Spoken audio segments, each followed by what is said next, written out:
سڵاوتان لێبێت و لە شارپرێسەوە ئەم کاتتان باش دۆخی سیاسی تەنانەت ئابووری و گشتی هەرێمی کوردستان ئەوەندە خراپەکە تەواوی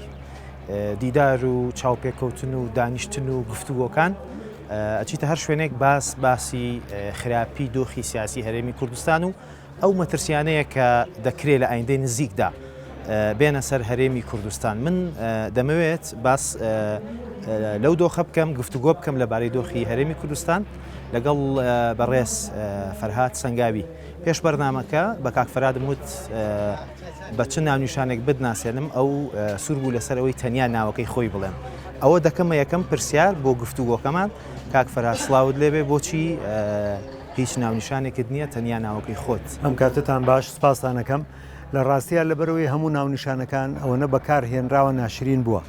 ئەگەر بڵێ چاودێر ئەگەر بڵێ سیاسی چاودێری سیاسی پەرلەمانتار ڕووناکبیر ڕۆشنبیر هەمووی بێتام و بێلەزەت بووە. لەبەرەوە هەر بە ناوی خۆتەوە بانگەکەی باشترە.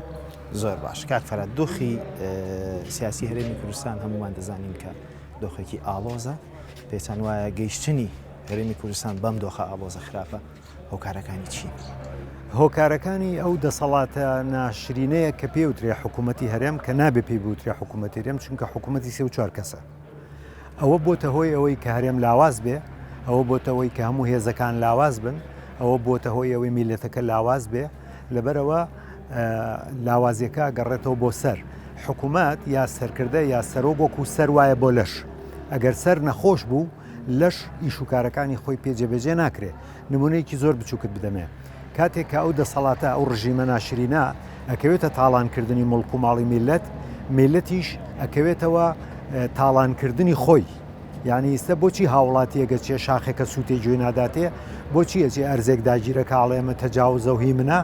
لەبەرەوەی سیرەکە حکوومەتەکەی خۆی تەجاوزە، لەبەرەوەی هاوڵاتێکەش فێری تەجاوزە بێ. لەبەرەوە هەموو عیبعارەکانی میلەتی کورد لە باشووری کوردستان ئەگەڕێتەوە بۆ سەرەکەی کە سەرکردایەتیە کە پێوتری حکوومەتی کوردستان یا حکوومەتی کوردی کە ئەمە غەدرە لە کوردستان و غەدرە لە کورد. نابێ بڵین حکوومەتی کوردی، نابێ بڵین حکوومەتی کوردستان، ئەبێ بڵین حکوومەتی فلان و فیسار، حکوومەتی فلان بنەماڵە، حکوومەتی فلان و فیساریش هەر هێزی کوردین و ئێستا تایبەتی ئەم کابینەیە سێ هێزی سەرەکی هەرێمی کوردستان پێکیان. هێزی کوردی یا ئینسانی کوردی ئەو کەسە نییە کە بە جینات و بە خوێن کووردە. مەسەلە چەمکە، مەسەلە مەفهوم و پەروەردەیە. ئەگەر من بیر و باوەڕم کوردانە و کوردستانی نەبوو، ئەگەر من بیر و باوەڕم خەڵکی نەبووەوە من کورد و کوردستانی نیم. لەبەرەوە سەیری کەسەکە مەکە، سەیری پۆستەکەی مەکە، سەیری خۆڕەوشت و بیرکردنەوەکەی بکە. زۆر باشە. پەیوەندی نێوان هێز و لایەنە سیاسیەکان چۆن دەبینیت؟ وەک دەزانیت لە ماوەی ڕابردوودا بەگشتی هێزەکان ململانێکی توندی سیاسی و تا ئاسی ڕاگەیاندنێکی تند لە نێوان زۆرینەی هێزەکاندا هەبوو. ئەو پەیوەندیە خراپە تا چەند کاریگەری هەبووە لەسەر دروستبوونی ئەو دۆخەی کە لە هەرێم هەیە. ئەو دۆخەی کە خراپە لە ناوچەیە من حتا دەمیشم نایەنێ بەڵام هەرێم ئەمە هەرێم نییە. ئەم دۆخە خراپە پەیوەندی بەسەرەوە هەیە، سەری حیزبەکان، سەری ئەوەی حکوومەت، سەری ئەوانە هەمووی ئەوانە هۆی سەرەکی کە هەلومەرجەکە خراپە و میلەتەکە خراپە. میلەت وەکو مناڵ وایە، حکوومەت و سەرۆک وەکو باوکو دایک وایە. باوکو دایکێکی شەریف و سەربەرز و مەرد و عاقڵ و ژیر میلەتێکی سەربەرز و عاقڵ و ژیر دروستەکە. دایک و باوکێکی سەرشۆڕی ڕووخاوی بێکەڵکی بێقیمەت مناڵی بێقیمەت دروستەکە. باش، ئێستا بەگشتی هەم بە خوێندنەوەی ئەنجامی هەڵبژاردنەکان و بەشداری خەڵک لە هەڵبژاردننی پێش و هەم بە تێڕوانینی سیرکردنی با بڵێن ئەو گلەی و گازندە زۆرانەی کە لای خەڵکەیە بێگومان دیارە زۆرینەی خەڵکی هەرێمی کوردستان ناڕازیە لە هێز و لایەنە سیاسیەکان و لە حکوومەتی هەرێمی کوردستانیش. بەڕاستی ئەم ناڕازایەتیە توندەی کە هەیە بۆچی نابێتە کردارێکی باش و هەنگاوێکی کردداری پێ بنرێت؟ لەبەرەوەی هەموو ئینتیماکان بە کوردی یعنی پەیوەست بە نیشتیمان، پەیوەست بە خاک، پەیوەست بە گەل، پەیوەست بە هونەر، پەیوەست بە ئەدەب، پەیوەست بە زمان، پەیوەست بە مێژوو، پەیوەست بە دۆستایەتی، پەیوەست بە ڕێز و خۆشەویستی وەفا. لەبەرەوەی ئەم 10 ساڵاتە لە 30 ساڵە ئەو پێشتریش بەڵام ئەم تەواوی کرد. هەموو پەیوەستەکانیان تێکشکان، هەموو ئینتیماکانیان تێکشکان. کە ئینتیما نەبوو، کە پەیوەستەکان نەبوو، کۆمەلگا وەکو کۆمەلگایەکی ئاژەڵی لێدێ. ئیتر تۆ بۆچی دەی بە منەڵی نیشتیمان واواوا لەبەرو تۆ ئەزانی کە نیشتیمان لای من نرخی هەیە، لای تۆ نرخی هەیە، کەواتە ئێمە کۆلکەیەکی هاوبەشەیە، بیرێکی هاوبەشەیە کە نیشتیمانە. بیرێکی هاوبەشەیە پەیوەندیی هاوبەشەیە کە خاکە ژینگەیە وڵاتە میلەتە کە کۆمەلگا بەتاڵ کرا لە پەیوەستەکان لە مەفهومەکان لەم شتە پیرۆز و گرنگانەی کە بە هزاران ساڵ دروستی کردووە کۆم مرۆڤەکان بێ ئینتیما بوون بێ پەیوەست بوون ئەو کاتە مرۆڤەکان چی ئەیان دەستێ بەیەکەوە هیچ نایان دەستێ بەیەکەوە باشە تۆ لە ڕابردووە دەنگێکی بەرز و زوڵاڵی ڕانگەیەندنەکانی هەرێمی کوردستان بووین چ لە شاخ و چ لە شاریش لە ناو یەکێتی نیشتیمانی کوردستان ئێستا کە خۆت لە دەرەوەی ئەو حیزبە دەبینیتەوە وەکو خۆت وتت هیچ ناونیشانێک و پلە و پۆستێکت نییە ئەگەر لە هەرێمی کوردستان لە ئەگەری دروستبوونی دۆخێکی جیاواسر لەوەی ئێستا لە ئەگەری بەرزبوونەوەی دەنگی زیاتری ناڕەزایەتی جۆرێک لە جوڵەی شەقام هەبوو ئامادەیت ببیتەوە بۆ دەنگەی جاران بۆ خەڵک ئەگەر هەر شتێکی پێویست و ڕێکخرا و گرنگ هەبوو من دەبم بە خزمەتکاری ئەو حاڵەتە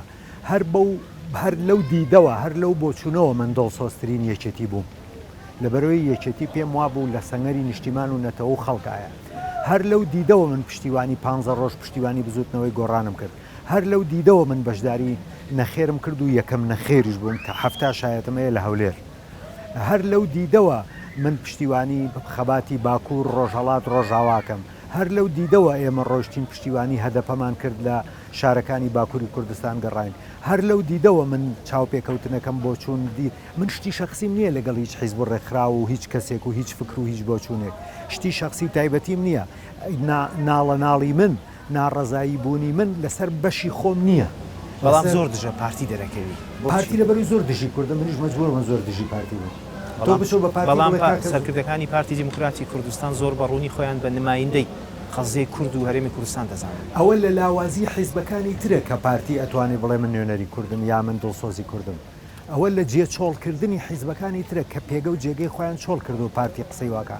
پارتی ڕۆژێ نەتەوەیە ڕۆژێ نیشتیمانیە ئیستا پارتی دەوری یەکگرتووە بینێ دەوری کۆمەڵ و یەکگرتووە بینێ ئیستا پارتی لەوان ئیسلامی ترە بچۆ سەیری تەرحەکانیان کە سەیری پشتیوانیەکانیان کە سەیری تەرحەدینیەکانیان کە سەیری چاوپێکەوتنەکانیان کە ئیستا پارتی لە یەکگرتووترن عینەن وەکو ئەردۆغان چۆن کارتی نەتەوەی و کارتی دینی بەکاردێنێ ئیستا پارتی لەو قۆناغەیە پارتی ئیستا لە قۆناغەکانی کۆتایی بەعسە سەردەمی بەعز لەبیرتە بەعز خۆی ئیخوانی بوو بەعز حرەکەیکی ئیخوانی بوو هەتا سەرۆکەکەیان کە سەدام حوسێنە کاتێک کە مرد بۆ خەڵەتاندنی خەڵ قورئانێکی هەڵگرتبووە تا ئاخر ڕۆژی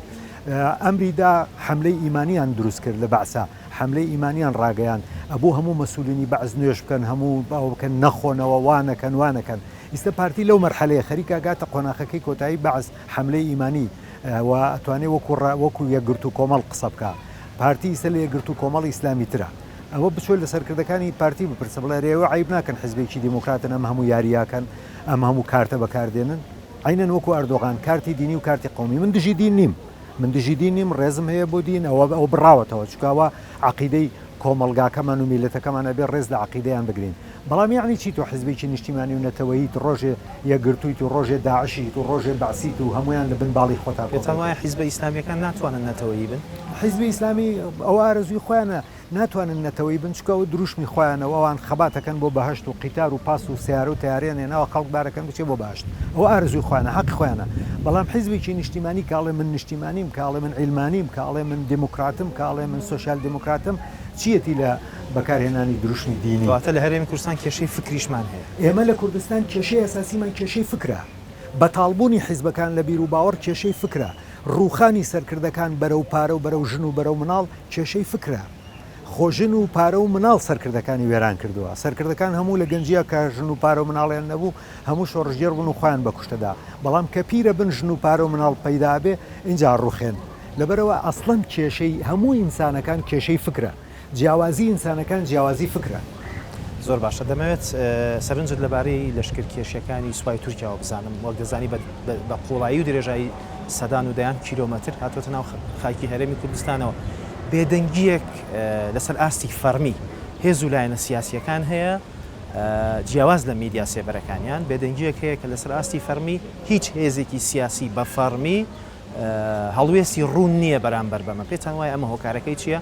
ئەکرێ ئەمە وەکو جۆرێک لە بەڵێکردن بۆ سوپای تورکیا لێک بدرێتەوە نەک بەڵێکردن ئەوان خۆیان بە جۆرێک لە جۆرەکان ڕاستەوخۆ و نانڕاستەوخۆ بەشدارن لە هێنان و لە پشتیوانیکردن و ڕەنگە پارەی مەسرفەکانیشیان بۆ سەرفکەن تۆ بە حکوومەتی هەرێم چیڵی بە هەڵوێز وەرگرە حکوومەتی هەرێم خۆی لە ناو ڕووداوەکەیە خۆی لە ناو کارەکەیە ئەو هێزانەی کە لە دەرەوەی حکوومەتە ئەوانیش بە جۆرێکی تر لە جۆرەکان بەشدارن چکەیە کە تۆ دەنگناکەی هەڵوێز دەرنابڕی چی ئەویش هەرخۆی جۆرێکە لە پشتیوانیکردن یا جۆرێکە لە ڕازی بوون هەڵوێستی حکوومەتی عێراق چۆن دەبینیت حکوومەتی عێراقیش حکوومەتێکی لاوازە بەدەست دەوڵەتانی ناوچەکە و لەژێر ڕەحمەتی ئەمریکا و ئێران و وانایە ئەویش هەروەکو حکوومەتی هەرێم بەشێکە ببوورە من ناڵێم حکوومەتی هەرێم ئەڵێم ڕژێمی بنەماڵەیەک ئەوانیش بەشدارن لە هەمان کار زۆر سپاس بەڕێز فەرهاد سەنگاوی حەزەکەم یەکشت پێ بڵێم ئەم دەسەڵاتی ئەم ڕژێمەی کە لە هەرێم هەیە یەک ئەرکی هەیە بە هەموو خەڵکی کوردستان بڵێن ئەرکەکەی چییە؟ زۆرترین مانەوە بۆ زۆرترین بردن پێتان وایە ئەوەی بۆ دەچێتە سەر هەتای سچووە زۆرترین مانەوە بۆ زۆرترین بردن مەبەستە لە بردن چییە؟ یعنی مۆکوماڵ و دەسەڵات و پارە و زێڕ و غاز و نەوت و بودجە و زەریبە و داهات و چیە دەتوانێت ئەمە ڕاگرێ؟ میلەت ئێستا توانایەوەی هەیە؟ ئێستا میلەت توانای نییە مەگەر گۆڕانکاری دەرەکی بتوانێت ئەو میلەت پشتیوانی میلەت فاکتەرە ناوخۆیەکان گەیشتونێتە بنبەست فاکتەرە ناوخۆیەکان زۆر لاوازن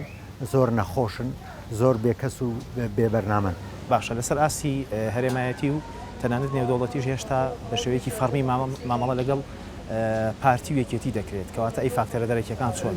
فەراهەم ببن هێزە نێودەوڵەتیەکان هێزە گەورەکان تەوقە لەگەڵ سەرکەوتووەکەن تۆ هێز دروستکە و بەهێز بە و ئەوانە دوای دێن لەگەڵ تۆ حسابەکە پێتان وایە ئەگەر فاکتەرێکی ناوخۆیی هەبێ ئەوان پشتگیری لێ بکەن ئەگەر فاکتەر هەبێت تعاملی لەگەڵەکەن بەڵام ئەوان تعامل لەگەڵ بۆشایی ناکەن هەبوونی بزوتنەوەی گۆڕان لە کاتی خۆیدا فاکتەر نەبوو بزوتنەوەی گۆڕان فاکتەرێکی زۆر باش بوو بەڵام تێکشکا و پاشگەز بووە لە بۆچی هێزەکان مامەڵەیان لەگەڵ نەکردێت باما هێزەکان با مامەڵیان لەگەڵ نەکردایە بەڵام با بزوتنەوەی گۆڕان بەردەوام بۆیە لەسەر وتار و کردارەکانی خۆی بۆچی بەردەوام نەبوو لەبەرەوەی ڕێکخراو نەبوو لەبەرەوەی خاوەن بەرنامە نەبوو لەبەرەوەی بزوتنەوەی گۆڕان لە کاردانەوە و تۆڵە دروست بوو زۆر سپاس شتێکت نەمابێت نابژی من ڕێزم هەیە بۆەوە زۆر سپاس بۆ